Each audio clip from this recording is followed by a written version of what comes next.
வணக்கம் நண்பர்களே, வாங்க நாம இன்னைக்கு சம்பா வீட் ரவா இட்லி எப்படி செய்யறதுன்னு பார்க்கலாம். இது சம்பா ரவை தான். இதில் நாம் இட்லி எப்படி பண்ணலான்னு பார்க்கலாம். இது ரொம்ப நல்லது. இந்த சுகர் இருக்கிறவங்கெல்லாம் இந்த சம்பா ரவையை உபயோகப்படுத்தி உப்புமா சாப்பிட்லாம், இட்லி சாப்பிட்லாம், தோசை செய்யலாம். வாங்க உங்களுக்கு அது எப்படி செய்யணும்னு நான் காட்டுறேன். நான் 1/2 கப் சம்பா ரவை எடுத்திருக்கேன்.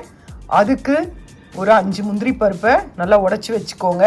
1 டீஸ்பூன் உளுத்தம்பருப்பு, 1 டீஸ்பூன் கடலைப்பருப்பு, ஒரு 1/2 டீஸ்பூன் கடுகு தாளிக்கிறதுக்கு எடுத்துக்கோங்க. அதுக்கு பிறகு கொத்தமல்லி எடுத்துக்கோங்க. ஒரு பச்சை மிளகாவை நல்லா நறுக்கி வச்சுக்கோங்க. கறிவேப்பிலை, ஒரு 1/4 துண்டு இஞ்சியை நல்லா பொடியாக நறுக்கிக்கோங்க. நம்ம ஏன் இஞ்சி போடுறோன்னா, சிலருக்கு சம்பா ரவை சாப்பிடும் போது நெஞ்செரிச்சல் இருக்கும். அந்த நெஞ்செரிச்சல்லாம் நம்ம இஞ்சி சேர்த்தாக்கா தவிர்க்கலாம். அதனால் இதுதாங்க இதனோட அளவு. நம்ம இப்போ 1/2 கப் சம்பா ரவை கோதுமைக்கு 1 கப் தயிர் எடுத்துக்கலாம். அந்த 1 கப் இல்லைன்னா 3/4 கப், இது ரெண்டுத்துல ஏதாவது எடுத்துக்கோங்க. நீங்கள் தயிரை குறைக்காதீங்க, தயிர் சேர்த்தாதான். இப்போ நான் இதில் கடுகு, உளுத்தம்பருப்பு, கடலைப்பருப்பு, முந்திரி பருப்பு போட்டுட்டேங்க. இப்போ நான் இதில் பச்சை மிளகா, கறிவேப்பிலை, இஞ்சி சேர்க்க போகிறேன். நீங்கள் நெய்யில் இது சேர்த்து செஞ்சிங்கன்னா நல்லா வாசனையாக சுவையாக இருக்கும். அதனால் 1 டீஸ்பூன் நெய், 1 டீஸ்பூன் எண்ணெய் விட்டு இதை வரங்க, ரொம்ப நல்லாயிருக்கும். கோதுமை ரவை நல்லா வாசனையாக இருக்கும். நான் இப்போ பச்சை மிளகா, கறிவேப்பிலை, இஞ்சி சேர்க்க போகிறேன். பச்சை மிளகா, இஞ்சி, கறிவேப்பிலை சேர்த்துட்டேங்க. இப்போ இது கூட நான் ஒரு 1/4 டீஸ்பூன் பெருங்காயம் சேர்க்க போகிறேன். இதை நல்லா ஒரே ஒரு வாட்டி வதக்கி விட்டுட்டு நாம் கோதுமை ரவையை சேர்த்துடலாம். கோதுமை ரவை சேர்த்துட்டேங்க. இதை நல்லா வறுத்து எடுத்துக்கோங்க.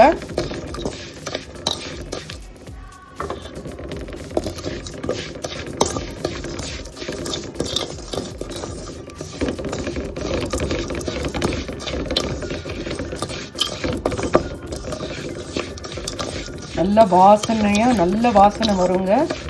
நல்லா வறுத்துட்டு நீங்கள் அடுப்பை ஆஃப் பண்ணிவிட்டு இதில் கொத்தமல்லி தழை சேர்த்துருங்க.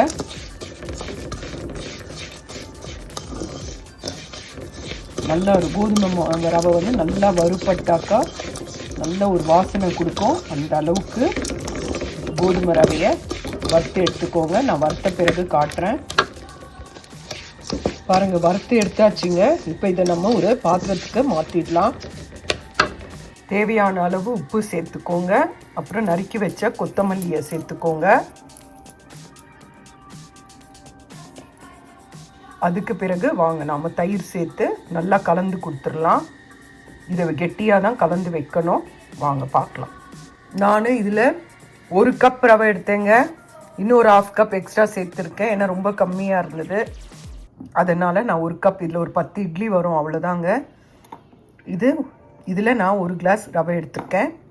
இதில் இங்கே பாருங்கள், தயிரை விட்டு சரியாக கலக்கலைன்னா அப்புறம் கல் மாதிரி ஆகிடும். அதனால் ஒரு மிக்ஸியில் அந்த தயிரை தண்ணி விடாமல் இது பாருங்கள், இந்த மாதிரி திக்காக கொண்டு வந்திருக்கேன்.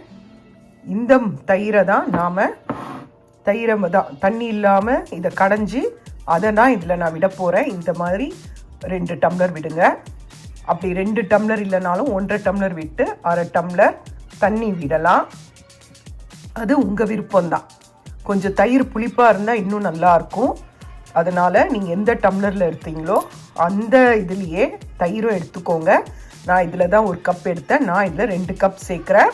திரும்பியும் சொல்கிறேன், 2 கப் தயிர் உங்களுக்கு விட முடியலனாலும் 1/2 கப் தயிர், 1/2 டம்ளர் தண்ணி சேருங்க.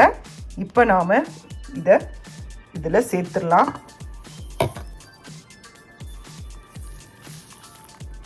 சேர்த்து நல்லா கலந்து கொடுத்துக்கோங்க. இது ரொம்ப நல்லாயிருக்கும்.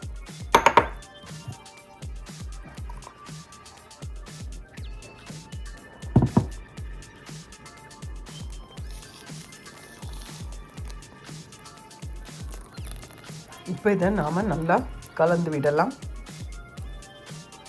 வாங்க.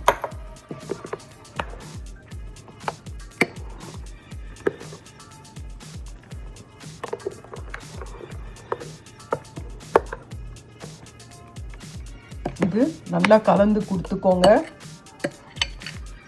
இது எல்லாத்தையுமே இந்த தயிர் அப்படியே இழுத்துக்கும். இப்போ தண்ணியாக இருக்குது, ஒரு அரை ஹவர் ஊறின பிறகு பாருங்க, தண்ணியெல்லாம் இழுத்துட்டு கெட்டியாயிடும். அந்த டைமில் நாம் இன்னும் கொஞ்சம் வாட்டர் சேர்த்து இட்லி மாவு பதத்துக்கு பண்ணிக்கலாம். இதில் உப்பெல்லாம் போட்டாச்சுங்க. டேஸ்ட்டு மட்டும் பார்த்துட்டு மூடி வச்சுடுங்க. ஒரு அரை ஹவர்லேருந்து 3/4 மணி நேரம் ஊறட்டும்.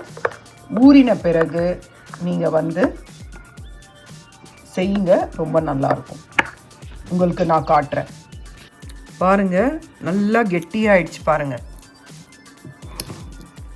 இப்போ நம்ம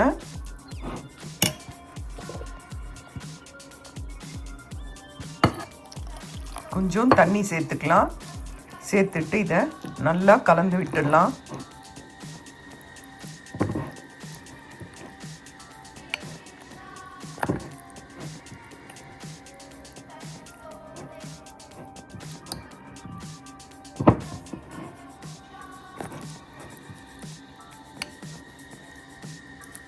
வாங்க பார்க்கலாம். பாருங்க, கொஞ்சமாக நாம் பேக்கிங் சோடா சேர்த்துக்கலாம். அப்போ தான் இட்லி நல்லா ப்ளஃபியாக இருக்கும்.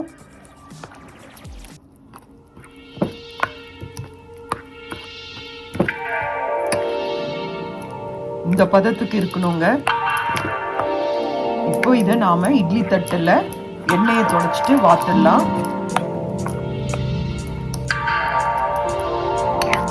வாங்க, நான் உங்களுக்கு இட்லி தட்டில் வாத்துட்ட பிறகு காட்டுறேன். இட்லி தட்டில் நான் எண்ணெய் தொடச்சி இட்லி வாத்தாச்சு. இப்போ இதை நான் இட்லி பானையில் வைக்கிறேன். 15 நிமிஷம் வேக வைங்க. அது உங்களோட இட்லி பாத்திரத்துக்கு ஏற்ற மாதிரி